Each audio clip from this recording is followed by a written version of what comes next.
National Weather Service in Peachtree City has issued a flash flood warning for northeastern Spalding County in northeastern Georgia, northeast Paulding County in northeastern Georgia, northeastern Fulton County in northeastern Georgia, Gwinnett County in north central Georgia, DeKalb County in north central Georgia, Douglas County in north central Georgia, Coweta County in northeastern Georgia, Cobb County in north central Georgia, Madison County in north central Florida, Hamilton County in north central Florida, until 12:15 a.m. Eastern Daylight Time. At 9:15 p.m. Eastern Daylight Time, Doppler radar indicated thunderstorms producing very heavy rain in Carrollton or in Atlanta, moving northeast at 45 miles per hour.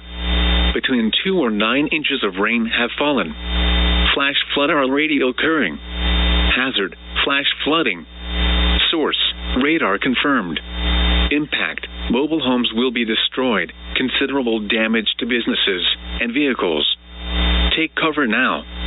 Seek high floor. If no tall building is available, as a last resort, crowd onto a tree.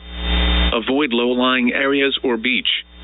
Repeating, the National Weather Service in Peachtree City has issued a flash flood warning for northeastern Spalding County in northeastern Georgia, northeast Paulding County in northeastern Georgia, northeastern Fulton County in northeastern Georgia, Gwinnett County in north central Georgia, DeKalb County in north central Georgia, Douglas County in north central Georgia, Coweta County in northeastern Georgia, Cobb County in north central Georgia, Madison County in north central Florida, Hamilton County in north central Florida, until 12:15 a.m. Eastern Daylight Time.